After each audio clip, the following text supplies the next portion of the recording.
Hi friends. Karuppanasamy காவல் தெய்வத்தின் கதை.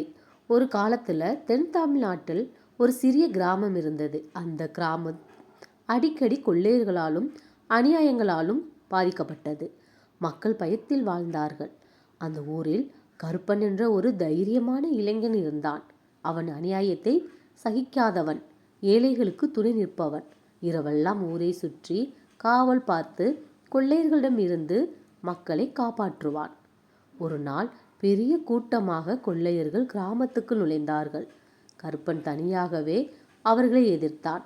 கடுமையான போராட்டத்தில் ஊரை காப்பாற்றபடியே அவன் உயிர் தியாகம் செய்தான். அடுத்த நாள் முதல் அந்த கிராமத்தில் ஆச்சரியமாக நடக்க தொடங்கின. இரவுகளில் யாரோ காவல் பார்க்கும் சத்தம், அநியாயம் செய்தவர்களுக்கு தண்டனை, நல்லவர்களுக்கு பாதுகாப்பு. மக்கள் புரிந்து கொண்டார்கள், கருப்பன் கருப்பணசாமியாக ஊரை காக்க வந்திருக்கிறார் என்று. அவர்கள் அவனுக்கு கோவில் கட்டி, நீ எங்கள் காவல் தெய்வம் என்று வணங்க தொடங்கினார்கள். இன்றும் கருப்பணசாமி நீதியின் சின்னமாகவும் காவலின் வடிவமாகவும் மக்கள் நம்பிக்கையில் வாழ்கிறார்.